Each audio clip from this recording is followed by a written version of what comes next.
Hello hi అండి. అందరికీ నమస్తే. నేను బాలరాజు ముద్దంగిలా మాట్లాడుతున్నా. మొన్న ఆమ్, రామచంద్ర యాదవ్ దీక్ష పైన మొన్న రోజు ఆయన అంబర్పేట శ్రీనివాస్ యాదవ్ అని అక్కడ వెళ్ళి చాలా పవన్ కళ్యాణ్ గారిని చాలా అసహ్యంగా మాట్లాడడం జరిగింది. ఈ దానిపైన ఈరోజు నేను వీడియో చేయడం జరుగుతుంది. అసలు ఎవరండి వీళ్ళందరూ?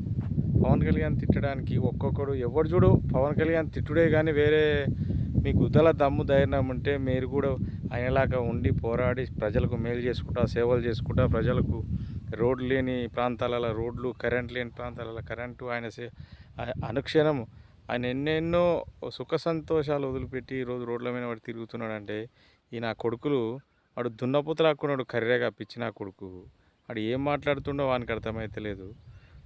ఏదైనా మాట్లాడేటప్పుడు ఫస్ట్ మీరు వెళ్ళి అక్కడ సమస్య ఉంది, ఆ సమస్య ఉంటే మీరు అక్కడ పోయి రికమెండేషన్ ఇచ్చి అక్కడ మాట్లాడాలి కానీ అంతేగాని నోటికి వచ్చినట్టు మాట్లాడు కరెక్ట్ కాదు. ఎందుకనంటే ఎవరైనా అందరు ప్రజాస్వామ్యంలో ఉన్నారు, కానీ ఇట్లా మాట్లాడడం అనేది చాలా మంచి విషయం కాదు. ఆయన ఎన్నో ఎన్నో దాదాపు ఆయన ఆయన లైఫ్ మొత్తం స్పాయిల్ చేసుకొని ప్రజల కోసము ఈరోజు ఇచ్చిన మాట ప్రకారం ఎన్నో సేవలు చేస్తూ ఉన్నాడు, ఎన్నో కార్యక్రమాలు చేస్తూ ఉన్నాడు. అది మీ అందరికి తెలుసు, మనకు తెలుసు. కానీ ఇలా చేసుడు అనేది కరెక్ట్ కాదు. ఈ మాట్లాడే విధానము ఏదన్నా సందర్భం ఉన్నప్పుడు దాని విషయం పైన స్పందించండి, అంతేగాని ఒకరిని మనకు నోరు ఉంది కదా అని చెప్పి మేము కూడా అందరం తిట్టగలుగుతాం. మేము జన సైనికులను తలుచుకుంటే మేము పొద్దుగాలు లేస్తే అదే పనిగా పెట్టుకుంటే ఎవరినైనా తిట్టాలనుకుంటే తిడతాం. కానీ మా మా మా అధ్యక్షుడు మాకు అది మాకు నేర్పింది ఒక పద్ధతి ప్రకారం మన మన మన సిద్ధాంతాలు మన మూలాలు చూసుకుంటూ మనం మాట్లాడే విధానాలు ముందుకు వెళ్ళాలని ఆ విధంగా ఆయన భావజలం అది కాబట్టి మేము ఆయన అడుగుజాడలు నడుస్తున్నాం కాబట్టి మేము ఆ రకంగానే ఉంటాం. కానీ మొన్న మన శంకరన్న తెలంగాణ ఇన్ఛార్జ్ శంకరన్న గారు కూడా దీనిపైన స్పందించారు. అలాగే మన రాజలింగం గారు గ్రేటర్ హైదరాబాద్ అధ్యక్షుడు, అలాగే ప్రతి ఒక్క జన సైనికుడు కూడా మన అందరు స్పందిస్తూ ఉన్నారు. మన నాయకు సారీ అతని పేరు నాయకు కూడా బాగా మంచిగా స్పందించండి. ఎందుకంటే ప్రతి ఒక్కరు దేశ్ముఖ్ మన వరంగల్ దగ్గర కరీంనగర్ దగ్గర దేశ్ముఖ్ యాదవ్ కూడా ఆయన కూడా స్పందించడం జరిగింది.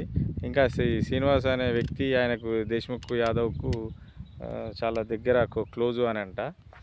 అయితే ఎవరైతేనేమి ఒకసారి మనం ఏదైనా మాట్లాడాలనుకుంటే ఆ విషయం పైన మనం కరెక్ట్గా దాని నిజంగా పవన్ కళ్యాణ్ వల్ల ఇది తప్పు జరుగుతుంది అంటే దానిపైన మీరు ప్రెస్ మీట్ పెట్టండి, మీడియాలో మాట్లాడండి. దాని కానీ నోటికి వచ్చినట్టు సరే మద్దతు తెలపండి. ఆయన రామచంద్ర యాదవ్ గారికి మద్దతు తెలిపి ఓకే తెలపండి, ఆయన బీసీల కోసం బీసీలకు సంబంధించిన హక్కులు కావాలంటుండు. ఎవరైనా అడగొచ్చు, నువ్వు అడగొచ్చు, నేను అడగచ్చు, ఎవరైనా అడగొచ్చు.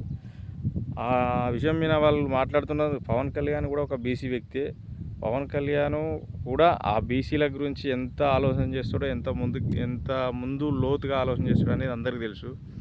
కానీ ప్రతి ఒక్కడు నోరుందని చెప్పి అడ్డగోలుగా మాట్లాడైతే కరెక్ట్ కాదు ఇది. ఎందుకంటే రానున్న రోజుల్లో మీకు ఫ్యూచర్ ఎఫెక్టు ఖచ్చితంగా పడుతుంది.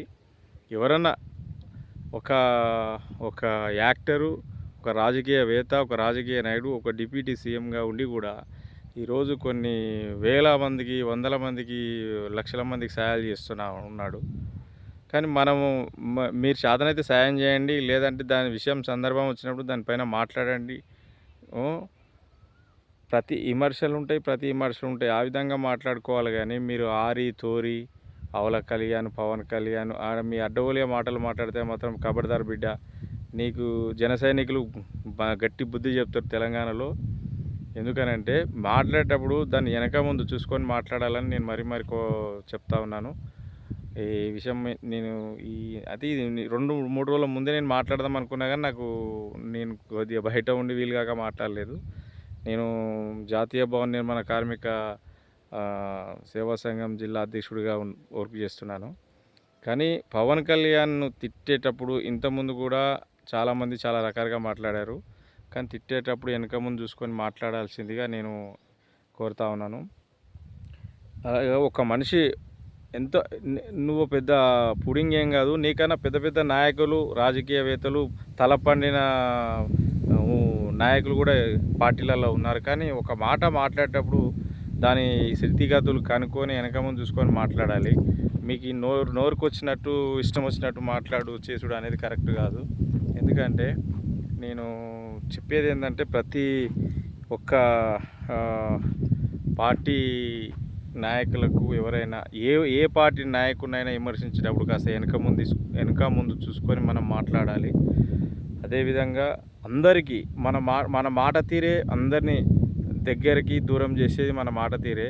అందరినీ కలుపుకొని సమన్వయం పాటించి అందరినీ నువ్వు మాట్లాడండి, విమర్శ చేయండి, కానీ దాని పద్ధతి ప్రకారం చేయాలి, పద్ధతి ప్రకారం మాట్లాడాలి. మీకు నోరుందని అడ్డగోలుగా మాట్లాడితే మాత్రం అది చాలా చాలా వేరే దానికి దారితీస్తుంది. ఆ రకంగా నేను చెప్పదలుచుకున్నది ఒకటి ఏంటంటే మనం జనసేన కార్యకర్తలు కానీ జనసేన నాయకులు కానీ ఆయన ఒక్కటే ఒక మాట, ఆయన వద్దు ఎక్కడ కూడా మనం మంచి దారిలో నడవాలి, మంచిగా ఉండాలనే ఉద్దేశంతో అందరూ కూడా ఎవరు కూడా ఎక్కడ కూడా మాట్లాడరు. మా శంకర్ గౌడ్ ఇన్ఛార్జ్ గారు కూడా మనం మాట్లాడిండు. అదే తిట్టాలంటే వాళ్ళు తిడతారు, కానీ వాళ్ళు ఒక పద్ధతిలా ఉన్నారు, ఒక పద్ధతి మంచి పద్ధతి గల పార్టీలో ఉన్నారు, వర్క్ చేస్తూ ఉన్నారు. ఆ రకంగా వాళ్ళు ఎవరిని కూడా కించపరచకుండా మాట్లాడే వాళ్ళకి అలవాటు. కానీ వీలాగా ఎవరు పడితే వాళ్ళు మాట్లాడనేది అది కరెక్ట్ కాదు. అందుకే ఇంకొకసారి చెప్తా ఉన్నాను శ్రీనివాస్ యాదవ్ గారు, మరీ ఎందుకనంటే నోరు దగ్గర పెట్టుకొని మాట్లాడితే అందరికీ మంచిది. ప్రతి నాయకుడికి, మీకు, మాకు అందరికీ మంచిది. ఎవరినైనా మాట్లాడేటప్పుడు వెనక ముందు చూసుకొని మాట్లాడండి. నిజంగా అదేమన్నా సందర్భం వచ్చినప్పుడు మాట్లాడాలంటే పోయి మీరు మాట్లాడండి, లేకపోతే అతను గెలవండి, ఆ రికమెండేషన్ ఇవ్వండి, అంతవరకే. కానీ ఆరి తూరి అని గలీజ్గా మాట్లాడడం మాత్రం కరెక్ట్ కాదు. ఎందుకంటే మీరు మరి మనుషులకు పుట్టిరా, మరి దేనికన్నా పుట్టిరా నాకు తెలియదు. అయితే మేమైతే సంస్కృతిలో ఉన్నాము. ఒక మనిషికి మనం మనుషులకు పుట్టినట్టే మాట్లాడతాం. మా గురువుగారు అదే నేర్పిండు మాకు. కానీ మీరు కూడా అలా మాట్లాడతారని నేను భావిస్తున్నాను, అనుకుంటున్నాను. జై జనసేన.